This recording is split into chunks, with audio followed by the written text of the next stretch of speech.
নমস্কাৰ প্ৰিয় দৰ্শক, আশা কৰোঁ আপোনালোকে সকলোৱে ভালে আছে। আৰু আজি মই আপোনালোকক এনেকুৱা এটা ঘটনাৰ বিষয়ে ক'বলৈ ওলাইছোঁ, যিটো ঘটনা যোৱা 20 আগষ্ট তাৰিখে লক্ষ্ণৌত সংঘটিত হৈছে। আৰু এই ঘটনাটোৱে গোটেই লক্ষ্ণৌত এটা চিন্তাৰ বিষয় হৈ পৰিছে। আৰু এই কি ঘটনা, কেনেকৈ এজন মানুহে গোটেই পৰিয়ালটোকে শেষ কৰা নহয়, নিজেও নিজকে শেষ কৰি আজি এই গোটেই মানৱ জীৱনৰ পৰা বিদায় লৈছে। কিহৰ কাৰণে এনেকুৱা ঘটনাটো হ'ল, সবিশেষ জানিবলৈ আপোনালোকে ভিডিঅ'টো শেষলৈকে চাই যাওক। মানস বাজপেয়ী বুলি এজন 38 বছৰীয়া মানুহ, ৰাতিপুৱাই তেখেতে হোৱাটছআপত এটা ষ্টেটাছ দিয়ে। আৰু সেই ষ্টেটাছটোত লিখা আছিল যে আজি মই মোৰ পত্নীক মাৰি পেলালোঁ। আৰু তেখেতৰ পত্নীৰ নাম হ'ল দিব্যা মিশ্ৰা, এজন ICICI বেংকত এছিষ্টেণ্ট মেনেজাৰ। আৰু এই দুয়োজনৰ মাজত বহুদিন ধৰি কাজিয়া পেচাল হৈ আছিল। আৰু তেখেতসকলৰ যিটো ডিভৰ্চৰ কেছ, এয়াও কোৰ্টত চলি আছিল। কিন্তু মানস বাজপেয়ী বিচৰা নাছিল যেন তেখেতসকল দুয়োজনে ডিভৰ্চ ল'বলৈ, কাৰণ সি দিব্যা মিশ্ৰাক খুবেই ভাল পাইছিল। আৰু এই দিব্যা মিশ্ৰা কোন, এয়া জানিবলৈ আপোনালোকে যদি কেতিয়াও দেখা নাই, তেনেহ'লে ইউটিউবত এবাৰ প্ৰজ্ঞা মিশ্ৰা বুলি চাৰ্চ কৰক।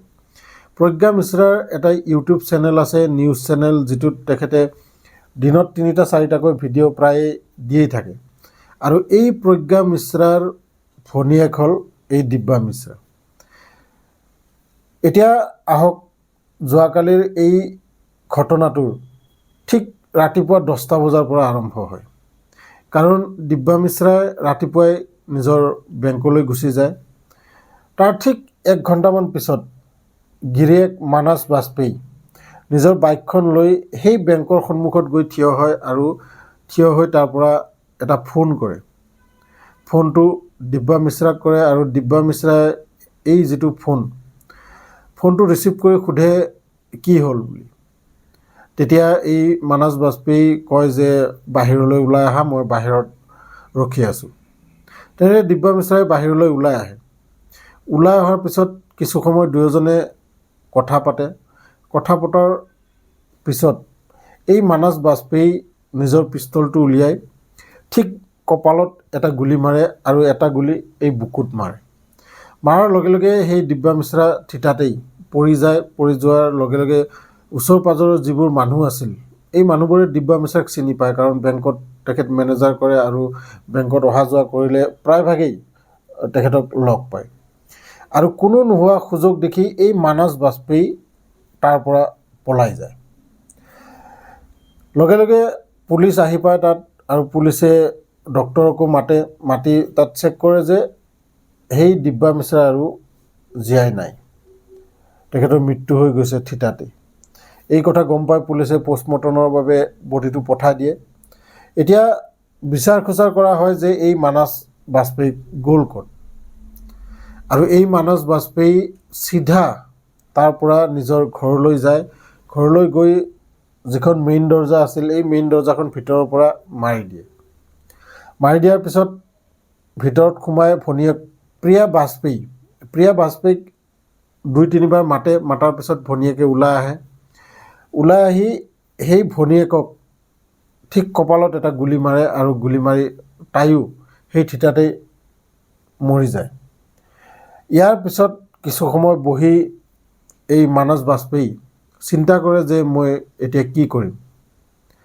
আৰু তাৰপিছত সি নিজৰ পিষ্টলটো উলিয়াই নিজেই ঠিক মূৰত এটা গুলি মাৰি নিজেও আত্মহত্যা কৰে।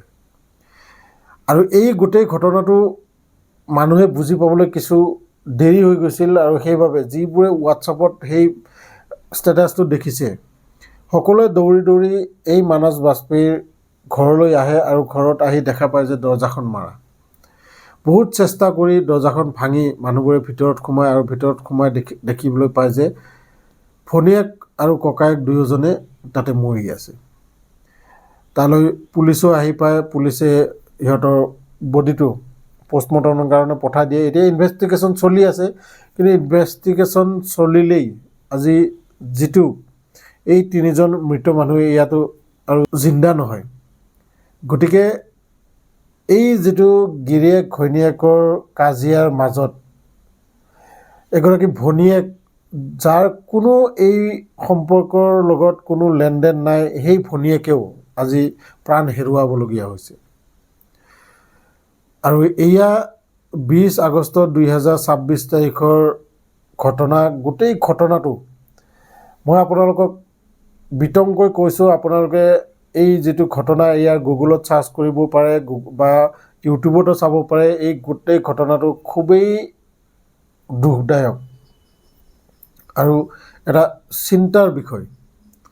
আজি আমি কি সমাজত আহি ভৰি দিছোঁ, যিটো সমাজত আজি নিজৰ পৰিয়ালকে নিজেই মাৰি পেলাবলৈ বাধ্য হৈ গৈছে। দৈনন্দিন আমি নিউজত দেখিবলৈ পাই থাকোঁ, কোনোবাই গিৰিয়েকক মাৰিছে, কোনোবা গিৰিয়েকে ঘৈণীয়েকক মাৰিছে। কি আমি এয়া আমাৰ কি সভ্য সমাজ? এয়া এটা ডাঙৰ প্ৰশ্ন হৈ পৰিছে। ভিডিঅ'টো চাই কেনেকুৱা লাগিল কমেণ্ট বক্সত নিশ্চয় জনাব। যিসকলে নতুনকৈ মোৰ চেনেলটোত আহিছে, চেনেলটো ছাবস্ক্ৰাইব কৰিবলৈ নাপাহৰিব। লগ পাম এনেকুৱা এটা ইনফৰ্মেটিভ ভিডিঅ' লৈ নেক্সট ভিডিঅ'ত। তেতিয়ালৈকে ধন্যবাদ।